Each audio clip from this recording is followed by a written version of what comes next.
മണികർണിക ഘട്ട്. സതീദേവിയുടെ കമ്മലുകൾ ഇവിടെ വീണതിന്റെ പേരിലാണ് ഈ ഘട്ടിന് ഇങ്ങനെ ഒരു പേരിട്ടേക്കുന്നത്.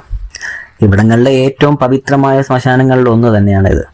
ചെന്നപാടെ നാട്ടുകാരൊക്കെ പറയുന്നിട്ട് നാഗസന്യാസി മുകളിലുണ്ട്, പെട്ടെന്ന് പോയാൽ കാണാം. അങ്ങനെ കയറി ചെന്നപ്പോൾ ദേ നിൽക്കുന്ന ഒരു 916 നാഗസന്യാസി. ഇത് ഒറിജിനലാണോ ഡ്യൂപ്ലിക്കേറ്റ് ആണോ എന്നൊരു പിടുത്തമില്ല. ഒരു ചെറുക്കനാണെങ്കിൽ വീഡിയോ എടുത്തപ്പോൾ ഫോൺ എടുത്ത് തീയിലറിയുന്നൊക്കെ പുള്ളി പറയുന്നുണ്ട്. ഒരു സായിപ്പ് കയറി വന്നിട്ട് 100 രൂപയൊക്കെ കൊടുത്ത് ഫോട്ടോസും വീഡിയോസും ഒക്കെ എടുത്തപ്പോൾ പുള്ളി ഒന്നും ഉണ്ടാകാൻ നിൽക്കുന്നു. പിന്നെ ഞാനും ഒന്നും നോക്കില്ല, നൈസായിട്ട് ഞാനും കഴിച്ചു 2-3 വീഡിയോസ് പുള്ളി കാണാതെ.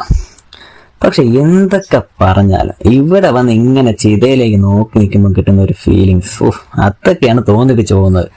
എന്തൊക്കെ ഉണ്ടെന്ന് പറഞ്ഞാൽ അവസാനം ഇതൊക്കെയാണ് ഓരോരുത്തരുടെ അവസ്ഥയാണ്. പിന്നെ ഓരോ 30 മിനിറ്റിലും 1-2 ബോഡിയൊക്കെ ദഹിപ്പിക്കുക ആളുകൾ കൊണ്ടുവരുന്നുണ്ട്. കാരണം അവിടുത്തെ ശ്മശാനമാണല്ലോ ഇത്. അങ്ങനെ അവിടെ നിന്ന് ഓരോ കാഴ്ചകളെ കണ്ട് 2-3 മണിക്കൂർ പോയത് അറിഞ്ഞില്ല. ഇവിടെ നിന്ന് പിന്നെ എങ്ങോട്ട് മാറിയാലും തണുപ്പാണ്, കാരണം നിൽക്കാൻ പറ്റത്തില്ല, അത്രയ്ക്കും തണുപ്പ്. ഇവിടെ ആണെങ്കിൽ പിന്നെ നമുക്കൊരു കുഴപ്പമില്ല, ചൂടും പറ്റി കാഴ്ചകളും കണ്ട് അങ്ങനെ അങ്ങ് നിൽക്കാം.